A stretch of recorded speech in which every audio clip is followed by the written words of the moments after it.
Hello guys! Hello, this is for Scorpio. Scorpio, welcome dito sa aking channel. Alam mo ba yung pag ganun ko ng bara, Scorpio, I feel something na parang electrifying siya. Okay, merong nangyayari sa buhay mo. Hindi ko pa binubuksan na, pero I feel something na nangyayari sa buhay mo na scary ba? Kasi yung pag ganun ko ng bara mo, naramdaman ko yung parang bigla akong kinabahan. So, tingnan natin.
First card natin.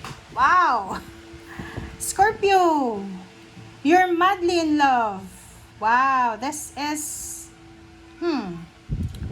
Are you married? Married? In a relationship? May live-in partner? Single? Nasaan ka ba dyan? Kasi eto sa barahang to, you are busy sa iyong love life. I don't know. Regardless, okay, sabihin natin, regardless ng relationship mo. May asawa, kasal sa asawa, may ka-live-in, single, may boyfriend, girlfriend. Ay, kita ko sa'yo dito. You are in a relationship with other. This is third party, guys. Ikaw to.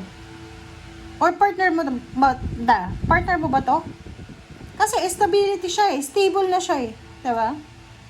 Oh. Diba? Stable and secured na.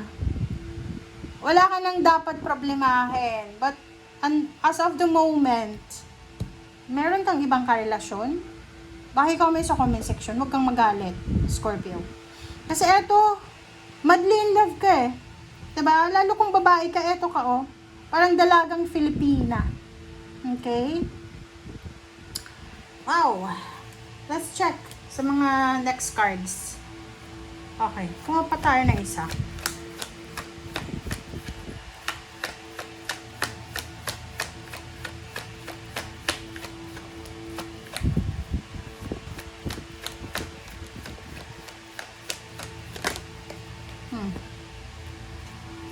Wow, this is 4. Okay. So, yung karelasyon mo ngayon is financially stable. Mapera. Yung karelasyon mo ngayon is mayaman. Or sabihin na natin, okay, hindi siya mayaman.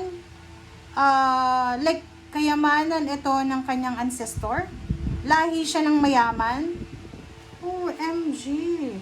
So, pwedeng nililigawan ka ng isang mayaman or ikaw yung nanliligaw sa isang mayaman na to. Pakicomment sa comment section and sa ilalim mo dito, oh. Nakakaloka. Okay guys, tingnan mo, oh. Ito yung rason. Kung makikita mo dito, relationship. You're in a relationship. You're in a good relationship.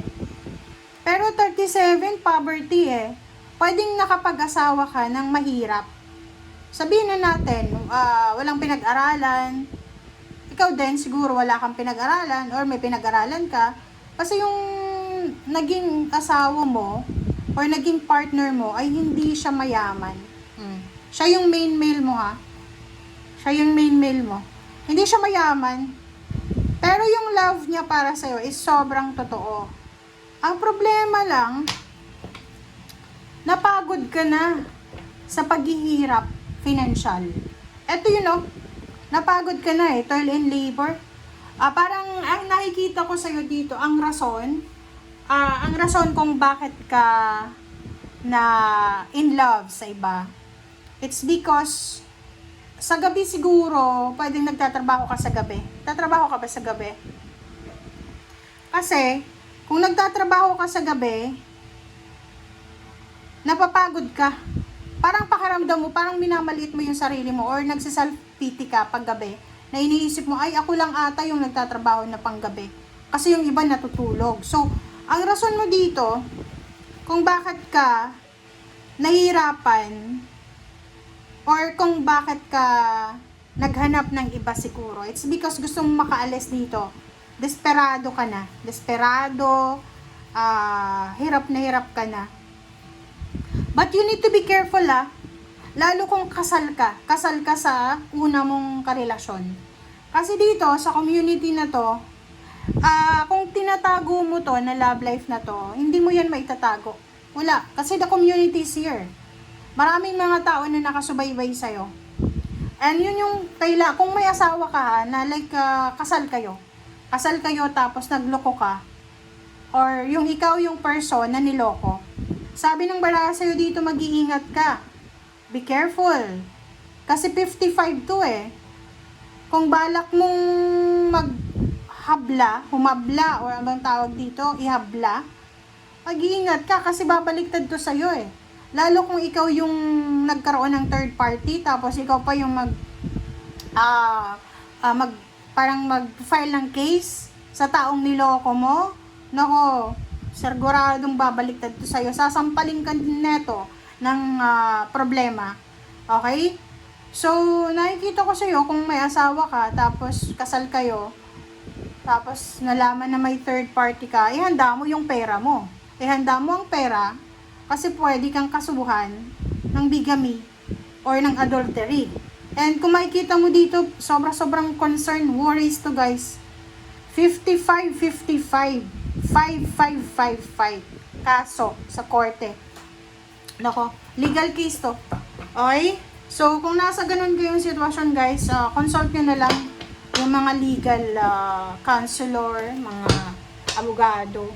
Kasi sila yung makakasagot sa inyo.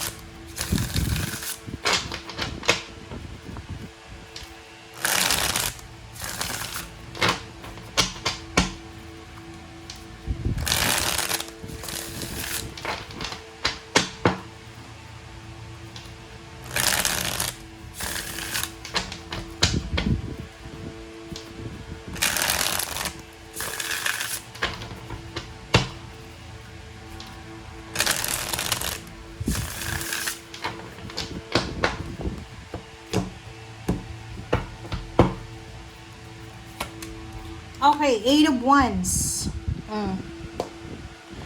Isang balita, isang napakabilis na communication, napakabilis na balita, kwento, ang posibleng darating sa'yo.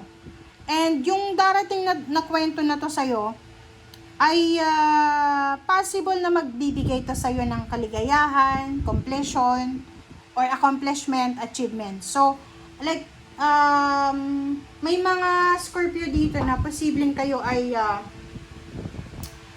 nag-aantay ba kayo? Pwedeng yung yung iba dito, you're waiting for a divorce or legal separation na resulta. Pwedeng dumating na or pwedeng malapit nang matapos yung kaso na pinafile mo, parang ganon. So, kung makikita mo dito, ang sabi ng baraha sa'yo na ihanda mo yung sarili mo kasi electrifying kasi yung energy mo. So, parang kailangan mong ihanda ang sarili mo kasi unexpected ang mga possible na events na darating sa'yo. Unpredictable ba? Alright. Okay, next card natin is Ace of Swords. Ace of Swords and Knight of Cups. Ace of Swords and Knight of Cups. So, dito sinasabi ng baraha sa'yo na yun, talagang you're super in love here. Nakikita ko sa'yo dito na single, any status sa love life nyo, may naliligaw talaga sa inyo or talagang in love ka. Yun yung nakikita natin. At puro love life yung lumalabas sa'yo ngayon. OMG. Ang problema lang dito, naku guys, sinulit na naman dito. So, kung makikita mo to, 5 of Wands in the Hierophant, 55 na naman, nakakaloka ka. Ano ba yan? Wait lang guys. Ano ba yan? 5, 5, 5, 5, 5. 6 na 5 yan guys 6 na 5. OMG. Oh, sabi ng baraha mo dito, yung 5, 5, 5, 5, 5, 5, 6 na 5 yan, talagang magbabago yung takbo ng buhay mo. There's a massive transformation. Personal freedom ka daw. You're free na. Okay? But the problem here is, sinasabi ng baraha sa'yo dito, na doble-doble daw na problema yan. Naku, kaya nga nakita ko kanina parang, di ba yung pagkuha ko ng baraha, parang kinoryente yung kamay ko, hindi ko alam. 5 of Wands. Kailangan mo ng kakampi. Sabi ko sa'yo kailangan mo ng kakampi. Kailangan mo ng kakampi. Okay? Kailangan mo ng kakampi guys. Kailangan mong kumonsulta sa police, sa judge, or pwedeng sa abogado, sa gobyerno, ay agency ng government na pwedeng makatulong sa'yo. Kasi etong nangyayari sa buhay mo, ay kaso to yung like involvement, may involvement dito ng minor de edad. Ito ba ay tungkol sa custody ng bata? Or ito ba tungkol sa pag-uusap tungkol sa mga ari-arian na napundar or whatever man. Okay? Okay guys, nakuha nyo na. Ang sabi ng baraha sa'yo dito, na ihanda mo yung sarili mo, okay, ngayon, in love ka.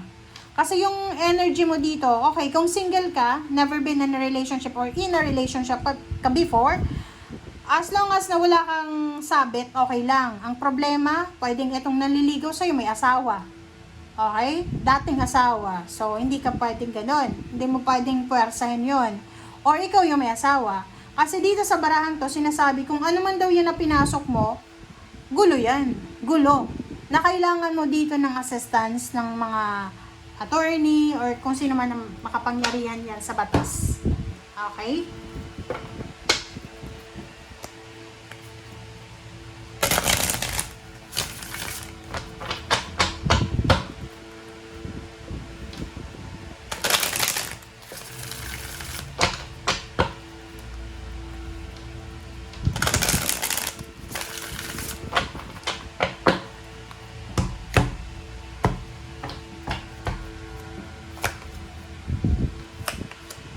Okay.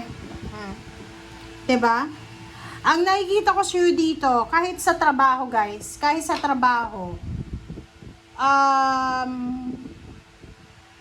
yung problema mo sa love life, if it's parang may legal na aspeto dito, ayoko na mag-read sa'yo guys. Kasi problema guys, na hindi ito kaya ng baraha. Sabi ng baraha sa'yo dito, eto yung kasi kung makikita mo dito sa baraha, sabi dyan, may asawa ka, or pwedeng may in a relationship ka, or yung person mo. Tapos may third party.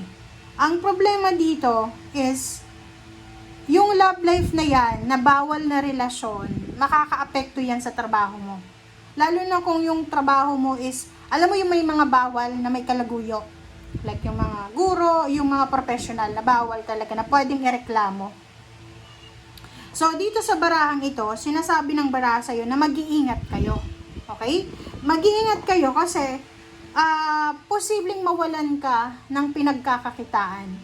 Kasi pwede yung kaso mo, pwedeng kasuhan ka, na pwedeng maging sanhi ng paghihirap mo. Kailangan mo dito ng maraming pera para labanan. Kasi parang it's a case between like for example Maria versus